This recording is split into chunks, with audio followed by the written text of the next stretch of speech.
Banyak fasilitas-fasilitas yang di dunia yang sebenarnya Allah Subhanahu wa taala juga memberikannya di akhirat. Sebagaimana kita tahu di surga ada makanan, ada pakaian, ada tempat tinggal. Hanya saja kondisinya berbeda.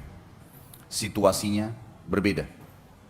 Seperti misal kasus pakaian yang pernah kita jelaskan dulu, berbeda sekali. Pakaian ahli surga itu akan diletakkan oleh Allah yang Maha Tinggi dan Maha Pemurah di sebuah pohon, yang pohon itu memiliki buah yang sebesar bentuk seperti delima tapi sangat besar. Kalau ahli surga ingin menggunakan baju atau mengganti baju mereka, maka secara otomatis pohon itu akan mendekat, terbuka, kemudian di dalamnya ada 70 gaun dengan 70 warna, dengan 70 model yang dia tinggal ingin dalam hatinya jenis tertentu atau warna tertentu, maka tiba-tiba terkenakan di badannya tanpa lagi harus dia buka, dia pasang, nggak ada lagi seperti itu. Jadi ada pakaian sebagaimana kata dunia, tapi berbeda sisi kualitas, ya. Terus metode caranya, situasinya berbeda semuanya. Dan pada saat pohon itu tertutup, ya semacam tanda kutip lemarinya ahli surga itu tertutup karena dia sudah memilih gaunnya. Kemudian dia ingin mengganti pada waktu yang seketika setelahnya, mendekat lagi tempat tersebut, pada saat dibuka berubah lagi 70 gaun tapi beda warna, beda model, semuanya berbeda. Jadi setiap saat. Dan itu khalidina fiha, kekal di dalamnya. Enggak ada lagi batas waktu. Bahkan dalam hadis dikatakan Nabi SAW bersabda, pakaian mereka tidak akan usang. Jadi walaupun baju itu kita pakai terus berhari-hari, bertahun-tahun pun, kalau hitungan dunia kita bahasakan tahun, di akhirat tentu tidak lagi hitungan waktu seperti ini. Dimensi waktunya berbeda gitu. Maka secara otomatis ya, tidak akan usang. Apalagi kalau diganti. Dan setiap saat. Makanan ahli surga sudah kita jelaskan panjang lebar. Buah, ada nama-nama seperti buah delima, buah kurma, buah anggur, di dunia ada. Tapi ini cuma sama dari sisi nama, bentuk, rasa, berbeda semuanya. Kurmanya besarnya seperti tempayan, sebesar apapun. Mungkin sekarang kalau kita lihat kurma paling besar mungkin ambar, itu seperti jari telunjuk seseorang di antara kita gitu kan. Ya mungkin digabungin 2 jari telunjuk itu maksimal. Nggak ada kurma yang lebih besar daripada itu.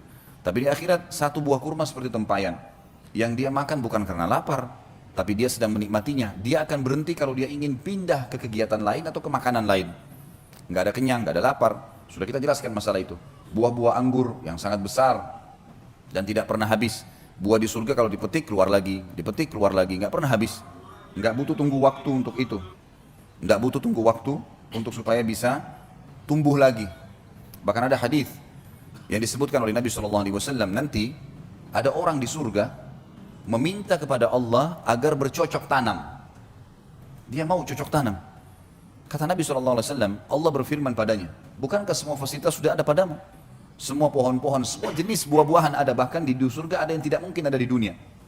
Jenis buah-buahan yang tidak bisa dibayangkan, karena semua di surga tidak pernah mata lihat, tidak pernah telinga dengar, tidak pernah terlintas dalam hati manusia. Sebagaimana dalam hadis disebutkan. Lalu kemudian Nabi SAW mengatakan kepadanya, kepada kita semuanya, orang ini berkata kepada Allah, ya Allah, tapi saya ingin, jiwa saya ingin sekali punya pohon-pohonan.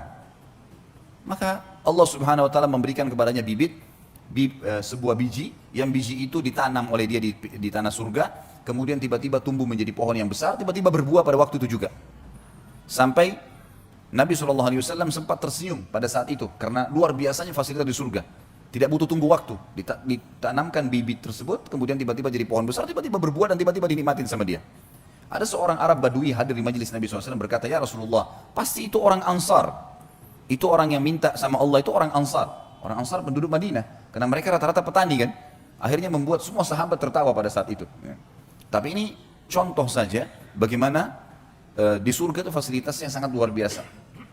Batang-batang pohon yang sudah kita bahas pertemuan yang lalu. Semuanya batang pohon kita di dunia umumnya memiliki kulit yang keras atau mungkin pun kulitnya lembut seperti pisang misalnya, tetapi juga basah dan segala macam hal yang mungkin memiliki banyak hal yang membuat manusia tidak ingin memegangnya, ada getah dan seterusnya. Tapi kalau di surga batang pohonnya emas, sulit dibayangkan, batang pohonnya emas tapi bisa berbuah, kuasa Allah Subhanahu wa taala, tidak ada yang mustahil, gitu kan? Dan kita tidak perlu heran hal-hal yang seperti ini teman-teman sekalian, karena Allah Maha Kuasa dan kita memang ini dasarnya manusia, anak Adam penghuni surga.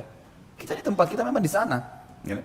Ayah kita Adam AS diturunkan dengan istrinya Hawa ke muka bumi, kemudian akan kembali ke sana.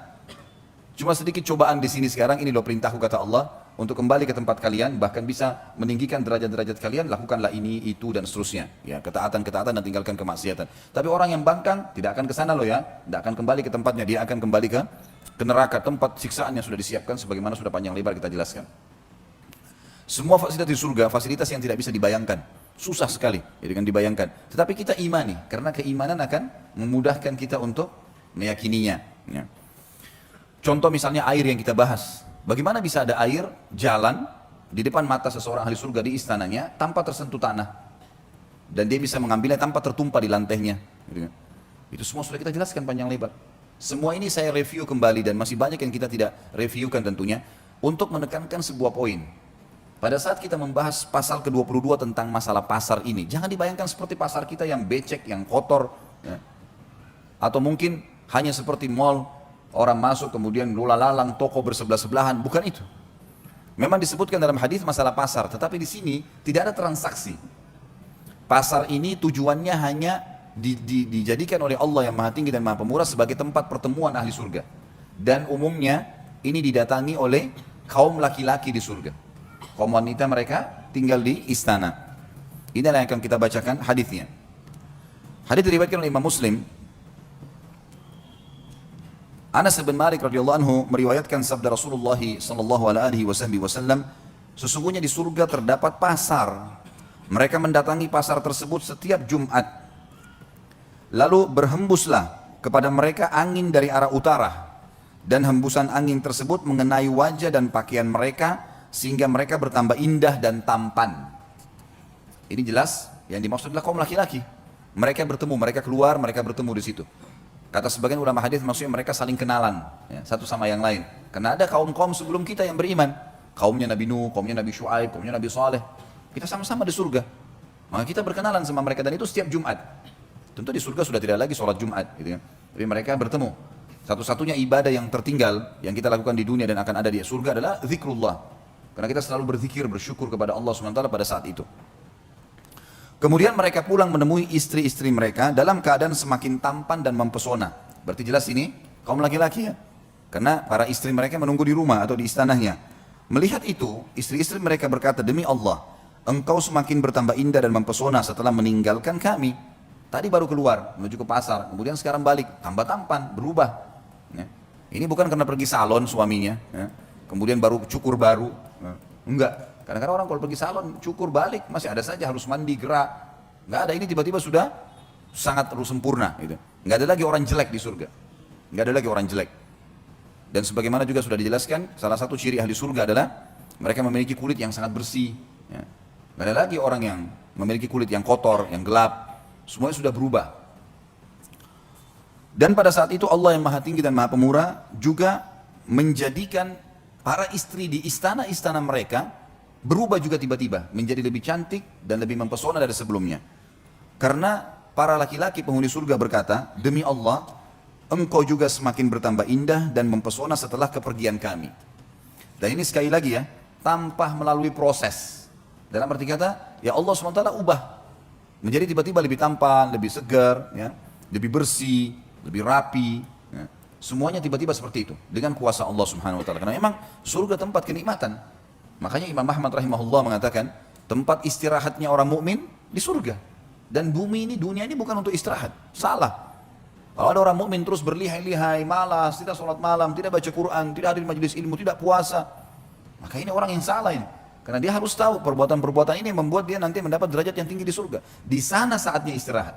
Ya. Sekarang kita bekerja, seperti kita lagi keluar pagi, bekerja ke kantor, kita ikut jalan macet, apalah segala macam rintangannya, suka dukanya, hujan segala macam, bekerja capek, pulang malam istirahat di rumah. Rasionalnya begitu. Jadi memang saatnya kita bekerja, rebuskan, jangan malas-malasan. Sholatlah, puasalah, ya, sedekahlah, zikirlah, bacalah Al-Quran, hafal Al-Quran itu. Jangan penyesalan nanti terakhir baru datang. Ini rugi sendiri kita nanti. Ya.